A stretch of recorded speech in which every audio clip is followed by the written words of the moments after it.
अभी तक हमारा MIS में जो टॉपिक चल रहा था वो था एंटरप्राइज सॉल्यूशन और बिजनेस इंफॉर्मेशन टेक्नोलॉजी और इंफॉर्मेशन सिस्टम, ठीक है, जो हमने कल स्टार्ट कर दिया था।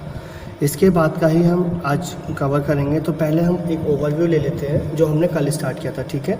तो there will be always difference in figures between provided by the finance with that of sales, purchase and inventory.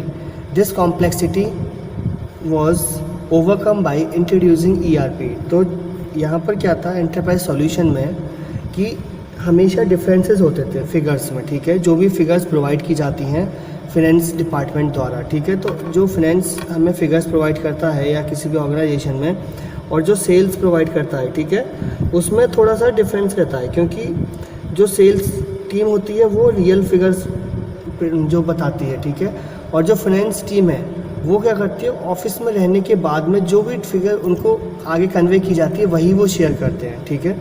तो इस वजह से उनकी फ़िगर्स में और सेल्स टीम की फ़िगर्स में या फिर परचेज एंड इन्वेंट्री इनकी फ़िगर्स में थोड़ा डिफरेंस रहता था, ठीक है।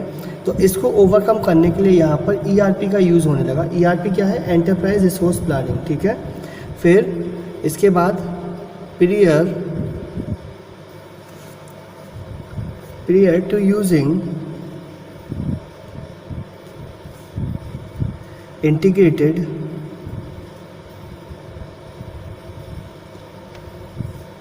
systems, there will be always difference in figures between provided by the finance with that of sales, purchase and inventory management,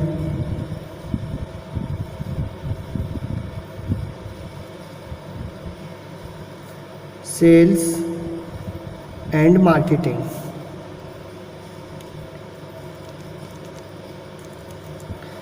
तो यहाँ पर क्या था कि इससे पहले जब इंट्रोड्यूस हुआ ERP, उससे पहले भी, ठीक है, इंटीग्रेटेड सिस्टम्स थे, ठीक है, मतलब उससे पहले जो थे prior to using integrated system. तो इसमें क्या था, ERP के अंदर आते हैं इंटीग्रेटेड सिस्टम्स, ओके।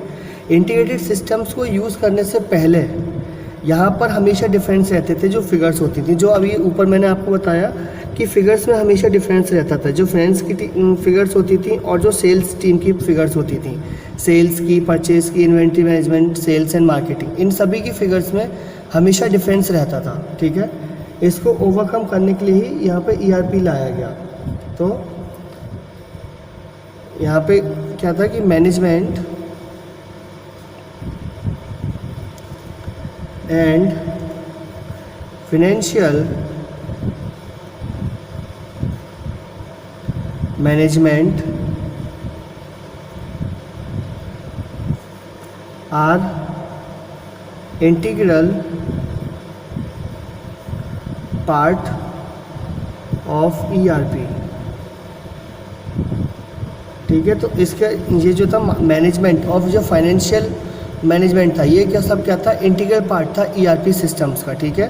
तो ERP सिस्टम्स में इंटीग्रेटेड थे ये दोनों ही सेक्शंस। फिर इसके बाद है telecom sector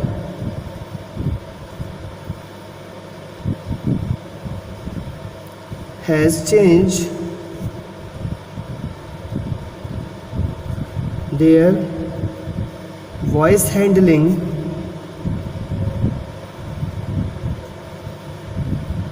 technology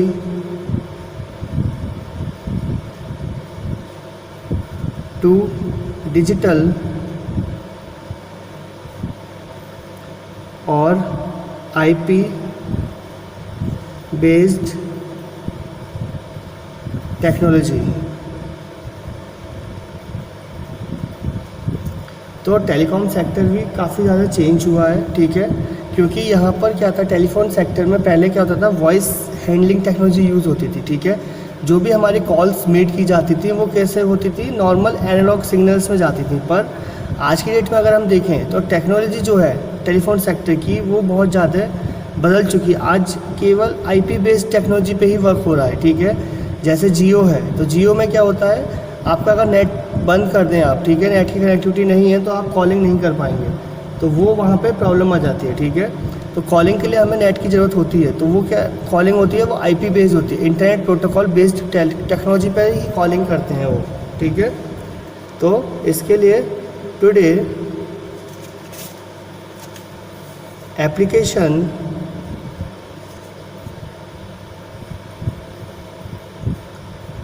applications companies have brought the web enablement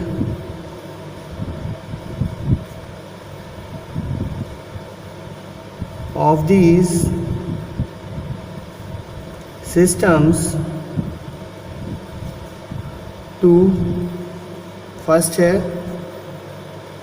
EERP, second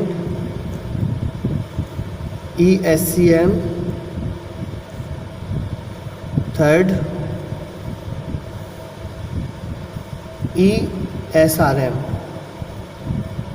okay, तो यहाँ पर क्या था कि जो टेक्नोलॉजी है आज की डेट में, जो जितनी भी एप्लीकेशन कंपनीज़ हैं उन्होंने क्या किया, वेब इन एनोबलमेंट कर दिया है सभी का सिस्टम्स का, ठीक है।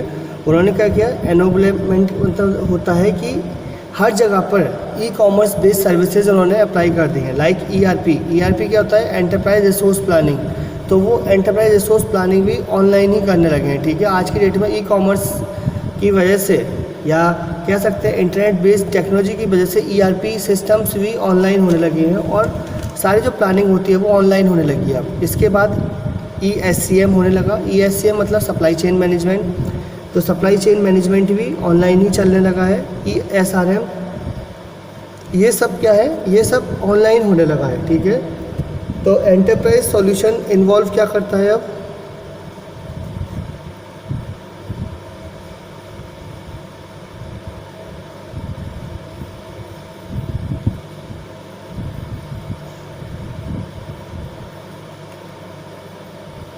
एंटरप्राइज सॉल्यूशंस इन्वॉल्व, फर्स्ट है डिसीजन,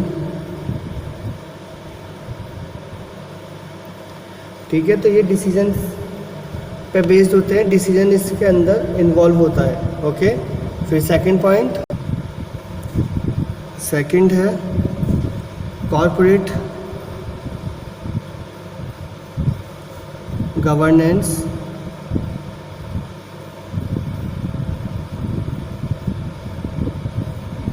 तो कॉर्पोरेट गवर्नेंस है। और थर्ड है इसके अंदर IT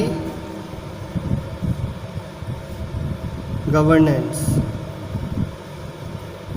ठीक है। तो एंटरप्राइज सॉल्यूशन क्या करता है, इन्वॉल्व करता है डिसीजन को, ठीक है। डिसीजंस उसके अंदर बहुत ज़्यादा इंपॉर्टेंट रोल प्ले करते हैं। कॉर्पोरेट गवर्नेंस, कॉर्पोरेट में किस तरह से गवर्न करने हैं सारे पॉलिसीज़ प्रोसीजर्स, वो सब इसमें देखा जाता है। IT गवर्नेंस, IT से रिलेटेड सारी चीज़ें इसमें हैंडल की जाती हैं, ठीक है। फिर एंटरप्राइज सॉल्यूशंस इन्वॉल्व, और क्या क्या इन्वॉल्व करता है ये, फर्स्ट है इसके अंदर रिपोर्टिंग, ठीक है। Second certification, third IT BSc, fourth warehouse,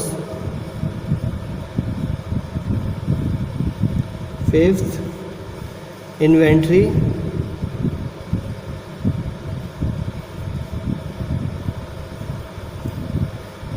sixth production.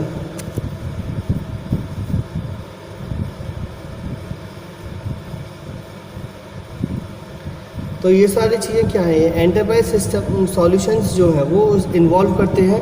पहले था डिसीजन, कॉर्पोरेट गवर्नेंस और आईटी गवर्नेंस को, ठीक है। उसके बाद और भी हैं, लाइक रिपोर्टिंग होती है, इसके अंदर रिपोर्टिंग करना पड़ता है, रिपोर्टिंग बहुत ज़्यादा इंपॉर्टेंट रोल प्ले करता है। फिर certifications, ITBSC, warehouse, inventory और प्रोडक्शन, ये सभी क्या है इसके अंदर एंटरप्राइज सॉल्यूशंस के अंदर इन्वॉल्व हो जाते हैं। ओके, इसका the extent of usage of various business systems has created multiple points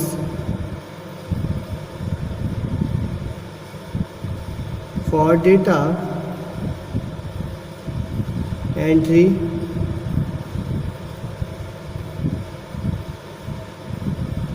data editing,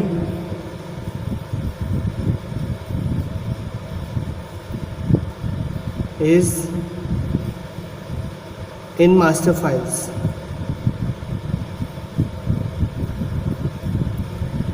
तो जो एक्सटेंट है यूसेज का, ठीक है, वो क्या है, वेरियस बिजनेस सिस्टम्स पे अलग अलग मल्टीपल पॉइंट्स क्रिएट किए हुए हैं, ठीक है। लाइक डेटा एंट्री है, डेटा एडिटिंग है, इन सब ने क्या है अपने अलग अलग पॉइंट्स क्रिएट किए हुए हैं। और ये सब किस में होते हैं, ये जितनी भी एडिटिंग होती है वो सब मास्टर फाइल्स में होती है, ठीक है। वहाँ से ही सब में चेंजेस किए जाते हैं। ओके, सो आज के वीडियो को हम यहीं पे स्टॉप कर रहे हैं। कल के वीडियो में फिर दोबारा मिलेंगे एंटरप्राइज सॉल्यूशन और बिजनेस ITITS के साथ ही, ठीक है। इसको दोबारा से आगे कंटिन्यू करेंगे। आज के इतना ही, थैंक यू।